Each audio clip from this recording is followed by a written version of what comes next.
So hypothetically speaking, if a customer came in and wanted to do a massive amount of customization, say even customizing the airframe, would you enable that, or would you discourage that and have more of a stock model? In a way, if we decided to kit them, then they would be on their own at that point. So if it's a kit, then no warranties expressed or implied.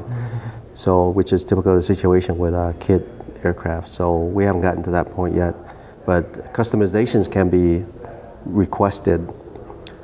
Things like nothing that would cause any serious aerodynamic changes in the aircraft. And so those are encouraged, based on the application, but only to a certain limit. But certainly if there is funding to do the customization and then retest it aerodynamically, we're more than, I'm sure the design can definitely be improved, based on whatever applications you're trying to do. So all of that is possible. That's very interesting. So when did you personally become interested in aerospace? I believe for me, I've always, as a child, wanted to fly. Like I said before, I had flying dreams, and I passed all the exams for the Air Force officer qualifying test at Andrews Air Force Base for the astronaut program in 1994, and through the Air National Guard. But at the time, I believe there was some, there was no guarantee I would actually get a astronaut slot. So I got the offer to go to, pilot training and so forth. But I think at the time I'd finished my master's, and at the time I was kind of half and half whether or not, if I wasn't going to get the astronaut slot, even though I was qualified, it wasn't guaranteed. So I went off and did other things. But being in New Mexico and having the opportunity to see these wide open spaces, it really begs for flight.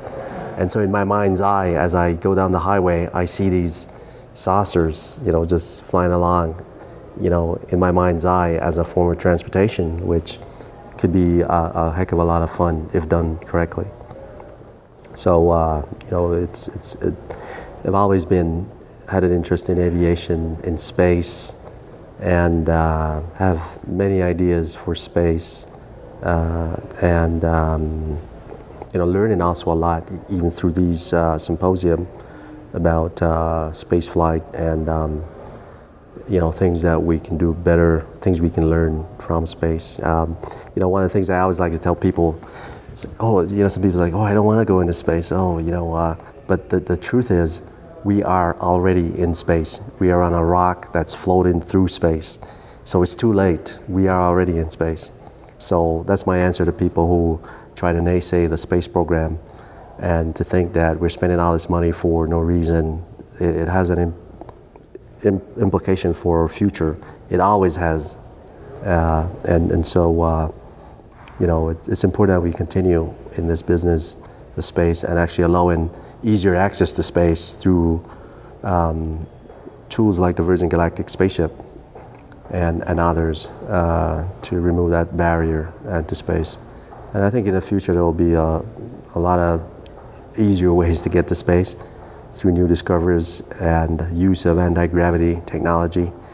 And so all the hard things that seem hard that we're trying to do now will, perhaps within 50, 100 years from now, those barriers will be gone if we're still here, because we would have discovered how to use anti-gravity, and we would have different types of engines by then. So there's a lot of stuff that's cutting edge right now that's not in the public domain, but in time there will be technology that will replace what we currently have, and it will probably happen pretty quickly once. Technology usually happens in leaps.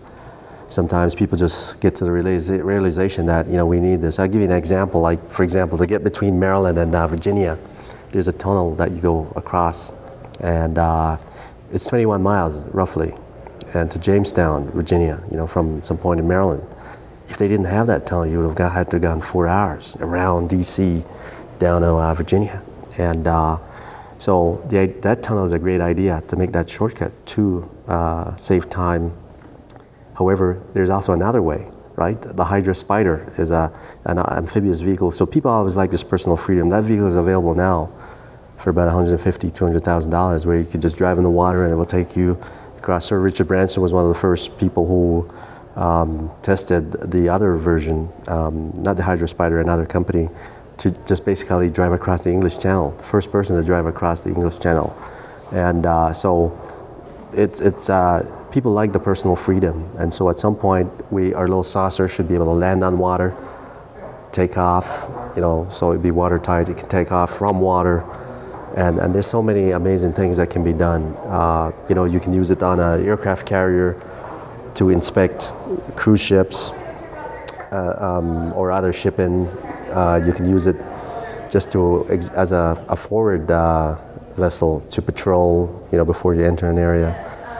So it's very futuristic, but the technology is here now.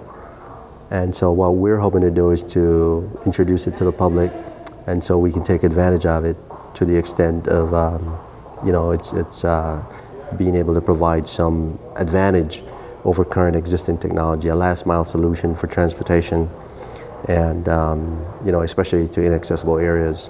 So I mean, it's a wonderful idea that we're proud to be a part of.